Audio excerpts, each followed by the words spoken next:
अस्सलामुअलैकुम, welcome to JRY TV। किसी गांव में 3 भाई रहते थे। उनके घर पर फल का एक दरख्त था जिसका फल बेचकर ये 2 वक्त की रोटी हासिल करते थे। एक दिन कोई अल्लाह वाला उनका मेहमान बना। उस दिन बड़ा भाई मेहमान के साथ खाने के लिए बैठ गया और दोनों छोटे भाई ये कहकर शरीक ना हुए कि उनको भूख नहीं।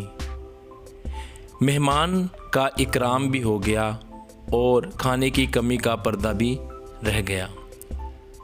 आधी रात को मेहमान उठा। जब तीनों भाई सो रहे थे, एक आरी से वो दरख्त काटा और अपनी अगली मंजिल की तरफ निकल गया। सुबह उस घर में कोहराम मच गया।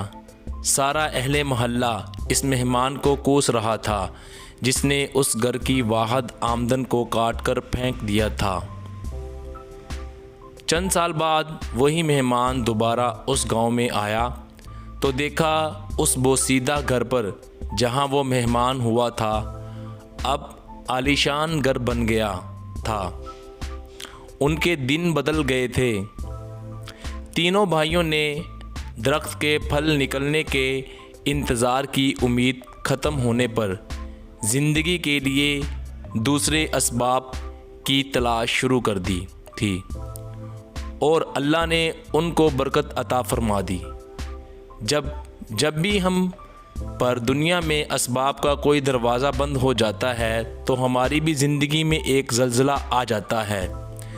हम समझते हैं जैसे सब कुछ ख़त्म हो गया, जबकि ये किसी नई शुरुआत के लिए कुदरत का पैगाम होता है। इंसान की फितरत है वो दस्तयाब सूरत हाल में कंफर्ट जोन बना लेता है।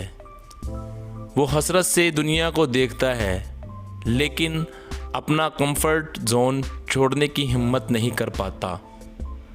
कभी कुदरत हमें इस कंफर्ट जोन से निकालती है, कभी हमारा इम्तिहान ही इस जोन से निकलना बन जाता है और ये हमारे लिए पैगाम होता है। दोस्तों, इस तहरीर में जो सबसे ज़बरदस्त मैसेज था वो ये है कि इंसान जब तक हीला ना करे वसीला नहीं बनता।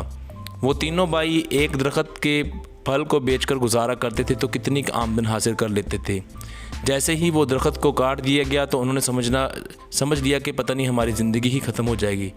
लेकिन उन्होंने फिर रिस्क की तलाश की और उनको बहुत अच्छा रिस्क मिला तो वो अपनी ज़िंदगी को और आगे की तरफ ले गए, उनके हालात बदल गए। तो कुदरत हमें बार बार इस तरह के वाक़यात दिखाती है और हम पे ये वाक़यात गुज़रते भी हैं, लेकिन समझने की हमें ज़रूरत है।